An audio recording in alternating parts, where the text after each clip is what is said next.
ಏನು ನಿನ್ನೆ ಸಾಕ್ಷಿ ಸಮೇತ ಮಾನ್ಯ ಜಿಲ್ಲಾ ವರಿಷ್ಠಾಧಿಕಾರಿಗಳಿಗೆ ಮಾಹಿತಿ ಮತ್ತು ದಾಖಲಾತಿಗಳನ್ನು ಕೊಟ್ವಿ.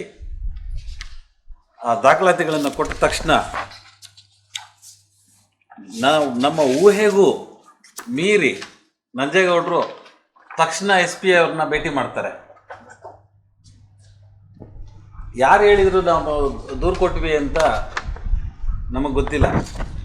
SP ಅವರು ನಂಜೇಗೌಡರಿಗೆ ಫೋನ್ ಮಾಡಿದ್ರು ಅಥವಾ ನಂಜೇಗೌಡರು SP ಅವ್ರಿಗೆ ಫೋನ್ ಮಾಡಿದ್ರು. ಆಮೇಲೆ ನಾನು ಇನ್ನೊಂದು ಕೇಳೋಕ್ಕೆ ಇಷ್ಟಪಡ್ತೀನಿ, SP ಅವರು ಸಾರ್ವಜನಿಕರಿಗೆ ಕೆಲಸ ಮಾಡಲಿಕ್ಕಿದಾರ ಅಥವಾ ಚುನಾಯಿತ ಪ್ರತಿನಿಧಿಗಳಿಗೆ ಕೆಲಸ ಮಾಡಲಿಕ್ಕಿದಾರ ಅಂತ ಪ್ರಶ್ನೆ ಮಾಡೋಕ್ಕೆ ಇಷ್ಟಪಡ್ತೀನಿ. ಇದೇ ಥರ ಒಂದು ದೂರು ಇದು ಕಾಗ್ನಿಸಬಲ್ ಅಫೆನ್ಸ್ ಇದೆ. ಒಂದು ಕಾಗ್ನಿಸಬಲ್ ಅಫೆನ್ಸ್ನ ನಾವು ಪೊಲೀಸರಿಗೆ ದೂರು ಕೊಟ್ಟವಾಗ ತಕ್ಷಣ ಕಾರ್ಯಪ್ರವೃತ್ತರಾಗ್ತಾರೆ. ಸಾಮಾನ್ಯ ಜನರು ಏನಾದರೂ ಈ ಥರ ಒಂದು ವಸೂಲಿ ಕಾರ್ಯಕ್ರಮ ಮಾಡಿದ್ದಾರೆ ಅಂತಂದರೆ ಅವರು ಸಾಕ್ಷಿನ ಪುಲ್ ಮಾಡಿಕೊಂಡು ಲಾಠಿ ತೊಗೊಂಡು ಮನೆಗಳಿಗೆ ನುಗ್ಗಿ ತೊಗೊಂಬಂದು ಹಾಕಿ ಪೊಲೀಸ್ ಸ್ಟೇಷನಲ್ಲಿ ಕೂಡಿಸ್ಕೋತಾರೆ. ನಾವು ಅದನ್ನು ಮಾಡಿ ಅಂತ ಹೇಳ್ತಾ ಇಲ್ಲ. ಕಾನೂನು ವ್ಯಾಪ್ತಿಯಲ್ಲಿ ಗೌರವಾನ್ವಿತ ಸುಪ್ರೀಂ ಕೋರ್ಟು ಏನು ಆದೇಶ ಕೊಟ್ಟಿದೆ ಹಲವಾರು ಪ್ರಕರಣಗಳಲ್ಲಿ, ಸಂಜ್ಞೆಯ ಅಪರಾಧಗಳು ಪೊಲೀಸ್ ಠಾಣೆಗೆ ಬಂದವಾಗ ಯಾವ ರೀತಿ ತಾವು ಕಾರ್ಯಪ್ರವೃತ್ತರಾಗಬೇಕು ಅದನ್ನು ಮಾಡಿ ಅಂತ ಹೇಳಿದೆ. ಅದನ್ನು ನಮ್ಮ ಜಿಲ್ಲಾ ಪೊಲೀಸರು ಮಾಡ್ತಾ ಇಲ್ಲ. ಅದು ಬಿಟ್ಟು ಅದರ ವಿರುದ್ಧವಾಗಿ ಏನೆಲ್ಲ ಮಾಡೋಕ್ಕಾಗುತ್ತೆ. ನಾನು ಭಾಳ ಒಳ್ಳೆಯ ಅಧಿಕಾರಿ ನಮ್ಮ ಜಿಲ್ಲೆಗೆ ಬಂದಿದ್ದಾರೆ, ನಿಖಿಲ್ ಅಂಥವರೆಲ್ಲ ಹೋದ್ಮೇಲೆ ಅವ್ರಿಗಿಂತಲೂ ಚೆನ್ನಾಗಿರ್ತಾರೆ ಇವರು ಅಂತ ನಾವು ನಿರೀಕ್ಷೆ ಮಾಡಿದ್ವಿ. ಬಟ್ ಆ ನಿರೀಕ್ಷೆ ಇಲ್ಲಿ ಕಾಣ್ತಾ ಇಲ್ಲ. ಕಾಗ್ನಿಸೆನ್ಸ್ ಅಂತ ಅವ್ರಿಗೆ ಈ ಕಂಪ್ಲೇಂಟ್ ನೋಡಿ ಅನಿಸಿದೆ, ಆದರೆ ಕ್ರಮ ತಗೊಳ್ಳೋದ್ರ ಬದಲು ಅವರನ್ನು ಕರೆಸ್ತಾರೆ, ಮಾತಾಡ್ತಾರೆ. ಅದೇನು ಭರವಸೆ ಕೊಟ್ಟಿದ್ದಾರೆ ಗೊತ್ತಿಲ್ಲ. ನಮಗೆ ಗೊತ್ತಿದೆ ಇವರು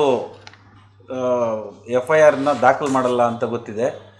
ನಾವು 2-3 ದಿನ ಕಾಯ್ತೀವಿ. ಯಾಕೆಂದರೆ ನಾವು ಅವ್ರಿಗೆ ಗೌರವ ಕೊಡಬೇಕು, ಕಾಲಾವಕಾಶ ಕೊಡಬೇಕು. ಏಕಾಏಕಿ ಇದೇನು ನೆನ್ನೆ ಇವತ್ತಾಗಿರೋದೆಲ್ಲ ಆಗಿದೆ 2-3 ವರ್ಷ.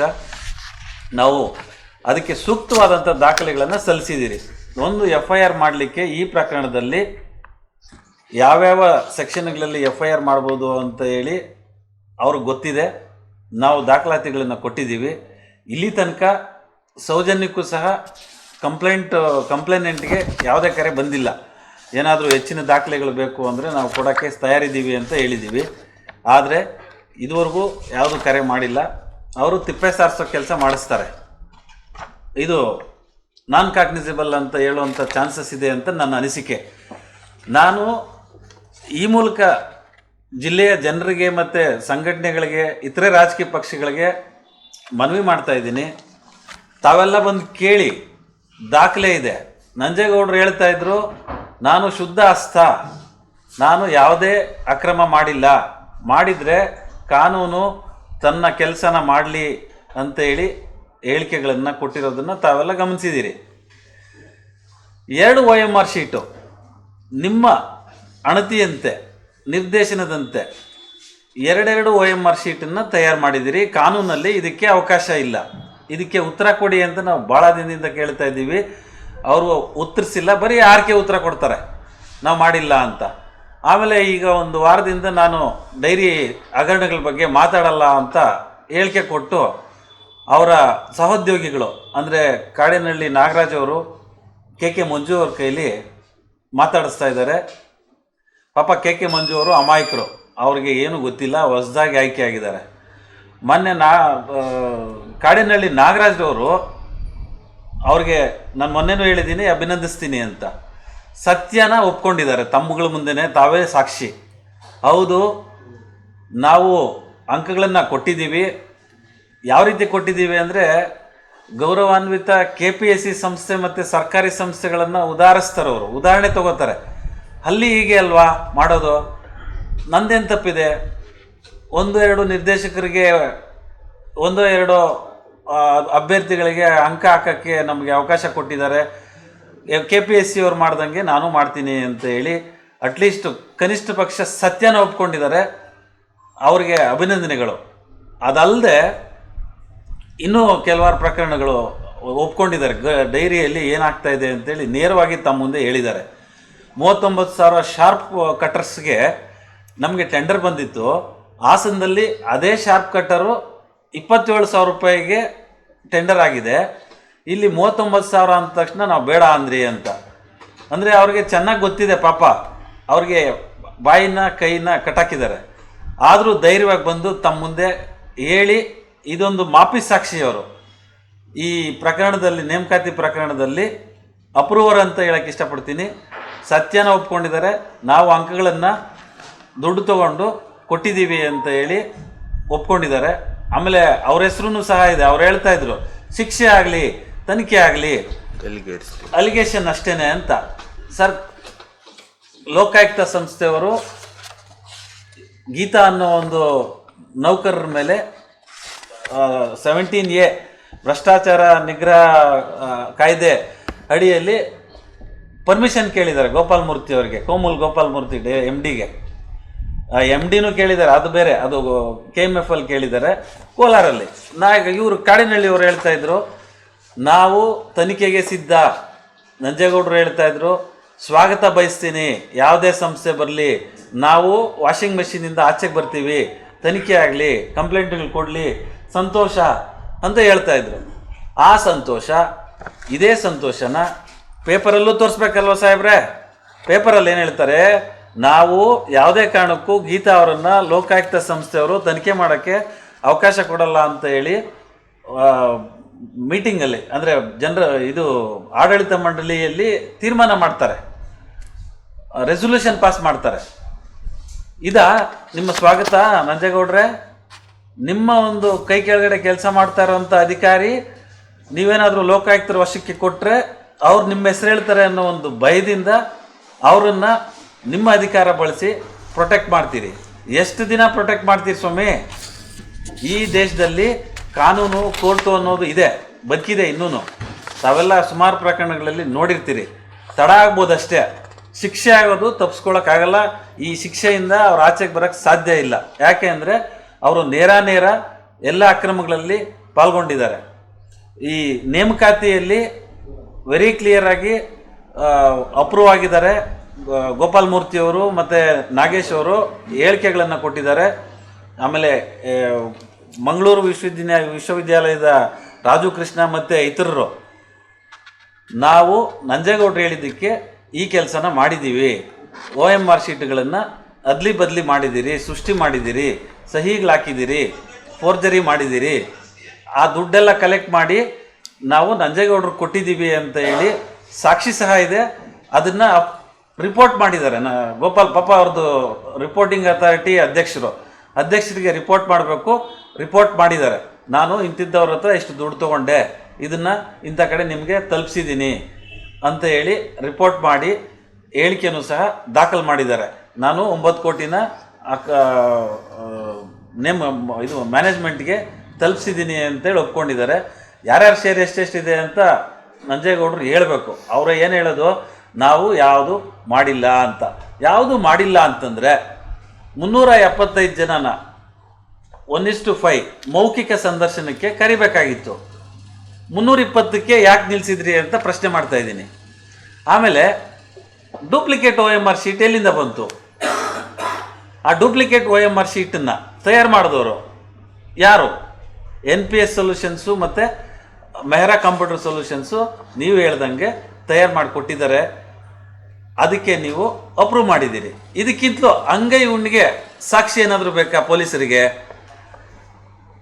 ನಾನು ಹೇಳ್ತಾ ಇದ್ದೀನಿ, FIR ಮಾಡಿ, ಇದು ಕಾಗ್ನಿಸಬಲ್ ಇದೆ, ಇದಕ್ಕೇನು ಅವಶ್ಯಕತೆ ಇಲ್ಲ ನೀವು ರಿಪೋರ್ಟ್ ಹಾಕೋಂಥದ್ದು. ಆಯಿತು, ದೊಡ್ಡ ಪ್ರಕರಣ ಬಂದವಾಗ ತಾವು FIR ಹಾಕೋದಕ್ಕಿಂತಲೂ ಮುಂಚೆ ಪ್ರಿಲಿಮಿನರಿ ಎನ್ಕ್ವೈರಿ ಮಾಡಬೇಕು, ಮಾಡಿ ಅಂತ ಅವಕಾಶ ಕೊಟ್ಟಿದ್ದೀರಿ.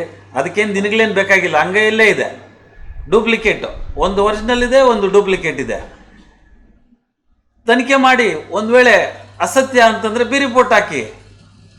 ಏನು FIR ಮಾಡಿದ ಮಾತ್ರಕ್ಕೆ ಏನು ಗಲ್ಗೇನು ಹಾಕ್ಬಿಡಲ್ವಾ ಯಾರನ್ನೂ? ತಾವು FIR ಮಾಡೋಕ್ಕೆ ಹಿಂದೆ ಮುಂದೆ ನೋಡ್ತೀರಿ. ನಾಳೆ ತನಿಖೆ ಮಾಡಿ FIR ಮಾಡಿಬಿಟ್ಟು ನೋಟಿಸ್ ಕೊಡಿ, ಬರ್ತಾರೆ ನಿಮ್ಮ ಮುಂದೆ ನಿಂತ್ಕೊಳ್ತಾರೆ. ಈ FIR ಮಾಡಿದ್ರೆ, ಇದರಲ್ಲಿ FIR ಮಾಡಿದ್ರೆ ಅವರು ನೋಟಿಸ್ ಕೊಡೋ ಅವಶ್ಯಕತೆಯೂ ಇಲ್ಲ, ಎಳ್ಕೊಂಬಂದು ಕೂಡಿಸ್ಕೋಬೋದು ಸ್ಟೇಷನ್ನಲ್ಲಿ. ವಿಚಾರಣೆ ಮಾಡಿ ತನಿಖೆ ಮಾಡಿ ಸತ್ಯಾಸತ್ಯತೆ ಇಲ್ಲ ಅಂತಂದರೆ ಬಿ ರಿಪೋರ್ಟ್ ಹಾಕಿ, ಇಲ್ಲ ನಮ್ಮ ಮೇಲೆ ಕ್ರಮ ತಗೊಳ್ತೀರಾ ಮಾಡಿ, ಪರ್ಜುರಿ ಮಾಡಿ ನಮ್ಮನ್ನು. ನಾವು ಪರ್ಜುರಿ ಪ್ರಕ್ರಿಯೆಗೆ ಒಳಪಡೋಕ್ಕೂ ತಯಾರಿದ್ದೀವಿ. ನಮ್ಮ ಅದು ನಾಗರಾಜ್ ಅವರು ಏನಾದರೂ ಸುಳ್ಳು ಕಂಪ್ಲೇಂಟ್ ಒಂದು ವೇಳೆ ಕೊಟ್ಟಿದ್ರೆ ಪರ್ಜುರಿಗೆ ಒಳಗಾಗ್ತಾರೆ. ತನಿಖೆ ಮಾಡೋಕ್ಕೆ ನೀವು ತಯಾರಿಲ್ಲ, ತಿಪ್ಪೆ ಸಾರಿಸೋ ಕೆಲಸ ಮಾಡ್ತೀರಲ್ಲ, ಇದು ಯಾವ ನ್ಯಾಯ SP ಅವರೇ ಅಂತ ಕೇಳೋಕ್ಕೆ ಇಷ್ಟಪಡ್ತಾ ಇದ್ದೀನಿ. ಆಮೇಲೆ ಗುಸು ಮಾತಾಡೋಂಥದ್ದು ಏನಿದೆ, ನಿಮಗೆ ಭಯ ಇಲ್ಲ ಅಂತಂದರೆ ನಾವು ಕಂಪ್ಲೇಂಟ್ ಕೊಟ್ಟ ತಕ್ಷಣ SP ಅವ್ರ ಹತ್ರ ಹೋಗಿ ಅವ್ರ ಕೈ ಬಾಯಿ ಕಟ್ ಮಾಡಿಸ್ತೀರಲ್ಲ, ನಿಮ್ಮ ಅಧಿಕಾರನ ದುರುಪಯೋಗ ಪಡಿಸ್ಕೊಳ್ಳೋದು ಸರಿನಾ? ಆಮೇಲೆ ನಮ್ಮ ಕೋಲಾರ ಮತ್ತು ಚಿಕ್ಕಬಳ್ಳಾಪುರ ಜನತೆ ಇನ್ನೂ ಸುಮ್ಮನಿದ್ದಾರೆ. ಇವ್ರ ವಿರುದ್ಧ ಏನು ಮಾತಾಡೋಕ್ಕೆ ಧೈರ್ಯನ ತೋರಿಸ್ತಾ ಇಲ್ಲ. ಯಾವಾಗ ತೋರಿಸ್ತಾರೆ ಅಂತ ಹೇಳಿ ಗೊತ್ತಿಲ್ಲ. ದಾಖಲಾತಿ ಇರಲಿಲ್ಲ, ಧ್ವನಿ ಬೇರೆಯವರೆಲ್ಲ ಎತ್ತಿದ್ದಾರೆ. ನಾವು 1 ವರ್ಷದಿಂದ ಧ್ವನಿ ಎತ್ತಾ ಇದ್ದೀವಿ. ಆಮೇಲೆ ಇನ್ನೂ ಹಿಂದಕ್ಕೆ ಹೋಗ್ತಾ ಇದ್ದೀವಿ ನಾವು. ಈ ಪ್ರಕರಣಕ್ಕೆ ಈ ನೇಮಕಾತಿ 2023ರಿಂದ ನೇಮಕಾತಿಗಿಂತಲೂ ಹಿಂದೆ ಇನ್ನೂ ಒಂದು ನೇಮಕಾತಿ ಆಗಿದೆ. ಅದು ಮಾನ್ಯ ಬ್ಯಾಟಪ್ಪ ಅವರ ನೇತೃತ್ವದಲ್ಲಿ ಅವರ ಅಧ್ಯಕ್ಷತೆಯಲ್ಲಿ ಆಗಿದೆ. ಅದು ಸಹ ನಾವು ದಾಖಲೆಗಳನ್ನು ಕಲೆಕ್ಟ್ ಮಾಡ್ತಾ ಇದ್ದೀವಿ. ಒಂದು ಸ್ವಲ್ಪ ದಾಖಲಾತಿಗಳು ಸಿಕ್ಕಿದೆ, ಇನ್ನೂ ಒಂದು ಸ್ವಲ್ಪ ಸಿಗೋದ್ರಲ್ಲಿದೆ. ಮೇ ಬಿ ಈ ತಿಂಗಳ ಕೊನೆ ಒಳಗಡೆ ಮತ್ತೆ ತಮ್ಮ ಮುಂದೆ ಬರ್ತೀವಿ. ಅದರಲ್ಲೂ ಸಹ ಏನಾಗಿದೆ ಅಂತೇಳಿ ಎಳೆಯಾಗಿ ಇದಕ್ಕಿಂತಲೂ ಚೆನ್ನಾಗಾಗಿದೆ, ಅದು ಜನಗಳಿಗೆ ಗೊತ್ತಿಲ್ಲ. ಆಮೇಲೆ ತಡ ಆಗಿದೆ. ಹೌದು, ನಾವು ಅದನ್ನು ಕೊಟ್ಟಿದ್ದೀವಿ. ಆ ಒರಿಜಿನಲ್ ಡೂಪ್ಲಿಕೇಟ್ ಸಿಗೋದಕ್ಕೆ 1 ವರ್ಷ ಆಯ್ತು ನಮಗೆ ಕಲೆಕ್ಟ್ ಮಾಡೋಕ್ಕೆ. ಮಾಹಿತಿ ಹಕ್ಕು ಅಲ್ಲಿ ಕೋಮುಲಲ್ಲಿ ಕೇಳಿದ್ವಿ. ಕೋಆಪರೇಟಿವ್ಗೆ ಅಲ್ಲ, ಸರ್ಕಾರದಿಂದ ಯಾವುದಾದ್ರೂ ಸಂಸ್ಥೆ ಅನುದಾನ ಪಡಿತಾ ಇದ್ರೆ ಅವರೆಲ್ಲರೂ ದಾಖಲೆ ಒದಗಿಸೋದು ಕರ್ತವ್ಯ ಮತ್ತೆ ಧರ್ಮ.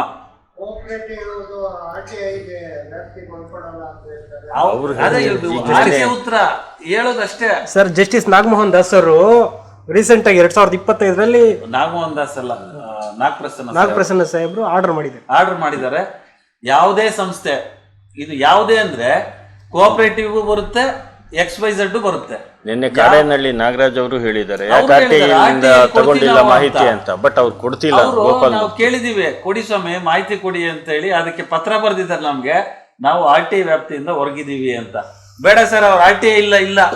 ನಾನು ಒಬ್ಬ ಹಾಲನ್ನು ಹಾಕುವಂಥ ವ್ಯಕ್ತಿ. ಪ್ರತಿದಿನ 365 ದಿನಾನೂ ನಾನು ಹಾಲಾಕ್ತೀನಿ, ಇವರು ಹಾಲಾಕ್ತಾರೆ. ಅವ್ರು ಹಾಕ್ತಾರೋ ಇಲ್ಲೋ ಗೊತ್ತಿಲ್ಲ ನನಗೆ. ನಾವಿಬ್ರು ಹಾಲಾಕ್ತಾ ಇದ್ದೀವಿ. We are also kind of share holder. 100 ರೂಪಾಯಿ ನಮ್ಮೂರಲ್ಲಿ ಡೈರಿ ಆದವಾಗ 110 ರೂಪಾಯಿನೋ ಇತ್ತು, ನಾನು ಕಟ್ಟಿದ್ದೀನಿ. ನನಗೆ ಕೇಳೋಕ್ಕೆ ಹಕ್ಕಿದೆ. ದಾಖಲೆ ಕೊಡಿ ಅಂತ ನಾವು ಮೊನ್ನೆ ಲೋಕಾಯುಕ್ತರ ಜೊತೆ ಹೋದವಾಗ 8 ವಿಧದ ದಾಖಲಾತಿನ ಕೇಳಿದ್ದೀವಿ. ಒಂದು ದಾಖಲಾತಿನೂ ಸಹ ಕೊಟ್ಟಿಲ್ಲ. ಅವ್ರು ಏನಿಲ್ಲ, ಬರೀ ಬ್ಯಾಂಕ್ ಸ್ಟೇಟ್ಮೆಂಟ್ ಕೊಡಲಿ, ತಮ್ಮ ಮುಂದೆ ತಂದಿಡ್ತೀವಿ, ಹಣ ಹೆಂಗೆ ದುರುಪಯೋಗ ಆಗಿದೆ ಅಂತ. ದಾಖಲಾತಿನೇ ಕೊಡಲ್ಲ. ನೀವು ತಡ ಮಾಡ್ತೀನಿ ಅಂದರೆ, ಈ ಪಾಪ ಸುಮಾರು ಜನ ಹೋರಾಟ ಮಾಡಿದ್ದಾರೆ. ನಾವು ಕೊನೆಯವರು ಅಂತ ತಮಗೂ ಗೊತ್ತು, ನಾವು ಒಪ್ಕೋತೀವಿ. ಆದರೆ OMR ಶೀಟ್ ಯಾರಿಗೂ ಸಿಕ್ಕಿಲ್ಲ. ಸಾಕ್ಷ್ಯ ಬೇಕಲ್ಲ, ನೀವು ಸಾಕ್ಷಿ ಕೇಳ್ತೀರಿ.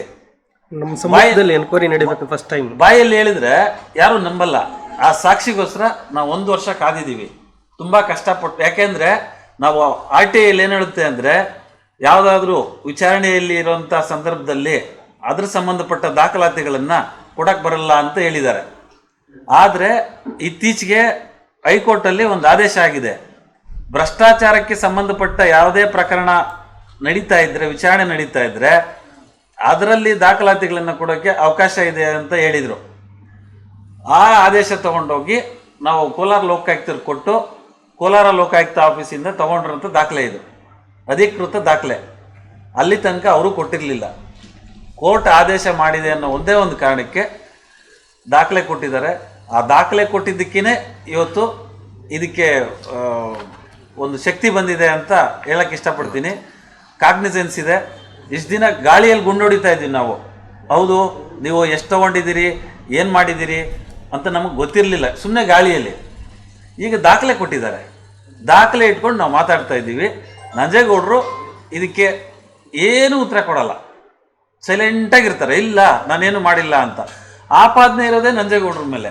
ಎಲ್ಲ ಅಧಿಕಾರಿಗಳು, ಮಂಗಳೂರು ವಿಶ್ವವಿದ್ಯಾಲಯದ ಕುಲಸಚಿವರಿಂದ ಹಿಡ್ಕೊಂಡು, NPS ಮುಖ್ಯಸ್ಥರಿಂದ ಹಿಡ್ಕೊಂಡು, ಗೋಪಾಲ್ ಮೂರ್ತಿ ಅವರಿಂದ ಹಿಡ್ಕೊಂಡು, ನಂಜೇಗೌಡರು ಹೇಳಿದ್ವಿ ನಾವು ಮಾಡಿದ್ದೀವಿ ಅಂದರೆ ಇವತ್ತು ನಿನ್ನೆ ನಿಜನ ಸುಳ್ಳ ಗೊತ್ತಿಲ್ಲ, ನೀಟ್ ಪರೀಕ್ಷೆನ ಕ್ಯಾನ್ಸಲ್ ಮಾಡಿದ್ದಾರೆ ಅಂತೆ. ಹೌದಾ? ಯಾಕೆ ಕ್ಯಾನ್ಸಲ್ ಮಾಡಿದ್ರು? ಎಲ್ಲೋ ಪೇಪರ್ ಲೀಕೇಜ್ ಆಗಿದೆ, ಇನ್ನೊಂದು ಸಾರಿ ಎಕ್ಸಾಮ್ ಬರೀಲಿ ಮಕ್ಕಳು ಅಂತ. ಅದು ಇಲ್ಲಿ ಯಾಕೆ ಅಪ್ಲಿಕೇಬಲ್ ಆಗಲ್ಲ? ಅಕ್ರಮ ಆಗಿದೆ, ವಾಸನೆ ಇದೆ, ಸಾಕ್ಷಿ ಇದೆ, ಕ್ಯಾನ್ಸಲ್ ಮಾಡಿ, ಪರೀಕ್ಷೆ ಕ್ಯಾನ್ಸಲ್ ಮಾಡಿ ಅಂತ ನಾವು ಹೇಳ್ತಾ ಇಲ್ಲ. ಇಂಟರ್ವ್ಯೂ ಕ್ಯಾನ್ಸಲ್ ಮಾಡಿ, ಹೊಸದಾಗಿ ಇಂಟರ್ವ್ಯೂ ಮಾಡಿ ಪ್ರಾಮಾಣಿಕರಾಗಿ. ಈಗ 75 ಜನದಲ್ಲಿ ಯಾರಾದ್ರೂ ಉನ್ನತ ಅಂಕಗಳನ್ನು ಪಡೆದಿದ್ರೆ ಅವ್ರಿಗೂ ಹುದ್ದೆ ಕೊಡಿ, ನಮ್ದೇನು ಅಬ್ಜೆಕ್ಷನ್ ಇಲ್ಲ. ಕಷ್ಟಪಟ್ಟಿದ್ರೆ, ಪ್ರಾಮಾಣಿಕರಾಗಿದ್ದರೆ ಅವ್ರ ಹುದ್ದೆ ಅವ್ರಿಗೆ ಸಿಗಲಿ. ರಾತ್ರಿ ಆಗಲೂ ಕಣ್ಣಿಗೆ ಎಣ್ಣೆ ಬಿಟ್ಕೊಂಡು ಓದಿರೋಂಥ ಮಕ್ಕಳು ಅಥವಾ ಅಭ್ಯರ್ಥಿಗಳು ನಾಮಕಾವಸ್ಥೆಗೆ ಬಂದು ಇಲ್ಲಿ ಹೋಗ್ತವೆ, ಫೀಸ್ ಕಟ್ಟಿಸ್ಕೋತಾರೆ. ಅದೆಷ್ಟು ಸಾವಿರ ಜನ ಬರೆದಿದ್ದಾರೆ ಗೊತ್ತಿಲ್ಲ. ಅಂದರೆ ಇದೊಂದು ಮಾಕ್ರಿ ಎಕ್ಸಾಮ್ ಆಯಿತು ಅಂತ, ಮಾಕ್ರಿ ಎಕ್ಸಾಮ್ ಅಂತ ಹೇಳಕ್ಕೆ ಇಷ್ಟಪಡ್ತೀನಿ ನಂಜೇಗೌಡರಿಗೆ. ಹೇಳಿ ಇದು ಮಾಕ್ರಿನ ಅಲ್ವಾ ಅಂತ. ನೀವು ಮೊದಲೇ ಪಟ್ಟಿ ತಯಾರು ಮಾಡ್ಕೊಂಡಿದ್ದೀರಿ 3 ತಿಂಗಳು ಮುಂಚೆನೇ. ಜುಲೈಯಲ್ಲಿ ನೋಟಿಫಿಕೇಶನ್ ಆಗುತ್ತೆ, ನವೆಂಬರಲ್ಲಿ ಎಕ್ಸಾಮ್ ಆಗುತ್ತೆ. ನೀವು ಒಳಸಂಚು ಮಾಡಿ, ಮೊದಲೇ ಪಿತೂರಿ ಮಾಡಿ, ಪಟ್ಟಿ ತಯಾರು ಮಾಡಿಕೊಂಡು ಮಾಕ್ರಿ ಎಕ್ಸಾಮ್ ಮಾಡಿಸ್ತೀರಿ, ಮಾಕ್ರಿ ಇಂಟರ್ವ್ಯೂ ಮಾಡಿಸ್ತೀರಿ. ನಿಮಗೆ ಬೇಕಾದವ್ರಿಗೆ 15 ಅಂಕ ಕೊಡ್ತೀರಿ, ಬೇರೆಯವ್ರಿಗೆ 0 ಸುತ್ತೀರಿ. ಸರ್, ಒಂದು ಚಿಕ್ಕಬಳ್ಳಾಪುರದಲ್ಲಿ ಒಂದು ಮೊನ್ನೆ ನಾವು ಹೋದವಾಗ ಒಂದು ಹೆಣ್ಮಗು ಕಣ್ಣಲ್ಲಿ ನೀರು ಹಾಕ್ಕೊಳ್ತು. ನಮ್ಮನ್ನು ಭೇಟಿ ಮಾಡೋಕ್ಕೆ ಬಂದಿತ್ತು ಅಲ್ಲಿಗೆ. ನಾವಿಲ್ಲಿಗೆ ಬರ್ತಾ ಇದ್ದೀರಿ ಅಂತ ಹೆಂಗೋ ತಿಳ್ಕೊಂಡು. ಯೂನಿವರ್ಸಿಟಿಗೆ ಟಾಪರ್ ಆ ಹೆಣ್ಮಗು.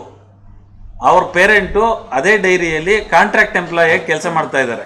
ಭಾಳ ನಿರೀಕ್ಷೆ ಇಟ್ಕೊಂಡಿದ್ರು, ನನ್ನ ಮಗಳು ಚೆನ್ನಾಗಿ ಬರೆದಿದ್ದಾಳೆ ಅಂತ. ಅವಳದು ನೀವು ಹುಡುಕಿ ತೆಗೀರಿ. ಸೆಲೆಕ್ಟ್ ಆಗಿಲ್ಲ ಅಂದರೆ ನಮ್ಮನ್ನು ಗಲ್ಗೆ ಹಾಕ್ಬಿಡಿ. 15 ಮಾರ್ಕ್ಸು ಇವ್ರೇನು ಕೊಟ್ಟಿದ್ದಾರೆ ಒಂದು ಟಾಪರ್ ಹುಡುಗಿಗೆ. ಇವ್ರೇನು ಪ್ರಶ್ನೆ ಕೇಳ್ತಾರೆ ಕೇಳಿ, ನಮ್ಮ ನಂಜೇಗೌಡರು ಏನು ಪ್ರಶ್ನೆ ಕೇಳ್ತಾರೆ ಕೇಳಿ. ಅದಕ್ಕೆ ಉತ್ತರ ಕೊಟ್ಟಿಲ್ಲ ಅಂದರೆ 0 ಸುತ್ತಲಿ. ಯೂನಿವರ್ಸಿಟಿಯಲ್ಲಿ ಟಾಪರ್ ಆಗೋದು, ಗೋಲ್ಡ್ ಮೆಡಲ್ ತಗೊಳ್ಳೋದು ತಮಾಷೆ ಮಾತೇನಲ್ಲ. ಅಂಥ ವ್ಯಕ್ತಿಗೆ, ಅಂಥ ಅಭ್ಯರ್ಥಿಗೆ ಮನೆಗೆ ಕಳಿಸ್ತೀರಿ. 2-3 ಮಾರ್ಕ್ಸು ಅವ್ರದ್ದು ನೀವು ತಾಳೆ ಮಾಡಿ, ನಾನು ನಿಮ್ಗೆ ಆಲ್ರೆಡಿ ಕೊಟ್ಟಿದ್ದೀನಿ. ಒರಿಜಿನಲ್ ಇದೆ, ಡೂಪ್ಲಿಕೇಟ್ ಇದೆ. ಒರಿಜಿನಲಲ್ಲಿ ಎಷ್ಟು ಮಾರ್ಕ್ಸ್ ಇದೆ, ಡೂಪ್ಲಿಕೇಟಲ್ಲಿ ಎಷ್ಟು ಮಾರ್ಕ್ಸ್ ಇದೆ ನೋಡಿ. ಅವ್ರಿಗೆ 15 ಮಾರ್ಕ್ ಕೊಡ್ತೀರಿ. ದಾಖಲೆ ಇಲ್ಲ ಅಂದರೆ ನಾವು ಮಾತಾಡಿದ್ರೆ ನಂಜೇಗೌಡರು ಇಲ್ಲಿವರೆಗೂ ಬಿಡ್ತಾರಾ? 9 ಕೋಟಿ ಅಂತ ನಿಖರವಾಗಿ ಗೋಪಾಲ್ ಮೂರ್ತಿ ಅವರು ಹೇಳಿದ್ದಾರೆ, ದಾಖಲೆ ಇದೆ. 9 ಕೋಟಿ ಅಧ್ಯಕ್ಷರಿಗೆ ಕೊಟ್ಟಿದ್ದೀನಿ ನಾನು ಅಂತ ಹೇಳಿ. ಅದೇನು ಮಾಡ್ಕೊಂಡ್ರು ಆಮೇಲೆ ಗೊತ್ತಿಲ್ಲ. ನಾನು ಸ್ವಲ್ಪ ತಿಂದೆ, ಕುಲಸಚಿವ್ರಿಗೆ ತಿಂದರು, NPS ಮುಖ್ಯಸ್ಥರು ತಿಂದರು, ಮೇರಾ ಕಂಪ್ಯೂಟರ್ಸ್ ಅವ್ರು ತಿಂದರು. ಯಾರ್ಯಾರು ಎಷ್ಟೆಷ್ಟು ತಗೊಂಡಿದ್ದಾರೆ ಅಂತ ಪಾಪ ಅವ್ರು ಚೆನ್ನಾಗಿ ಬುಕ್ಕಲ್ಲಿ ಬರ್ಕೊಂಡಿದ್ದಾರೆ. ಅದ್ರದ್ದು ದಾಖಲೆ ಪ್ರತಿ ನಮ್ಮ ಹತ್ರ ಇದೆ. ಅವೆಲ್ಲ ಇಲ್ಲ ಅಂತಂದರೆ ನಮ್ಮನ್ನೇನು ಬಿಡ್ತಾರಾ? ಸುಮ್ಮನೆ ನಾನು ಆರೋಪ ಮಾಡಿದರೆ ತಮ್ಮಗಳ ಮುಂದೆ ಇದು ಪಬ್ಲಿಕ್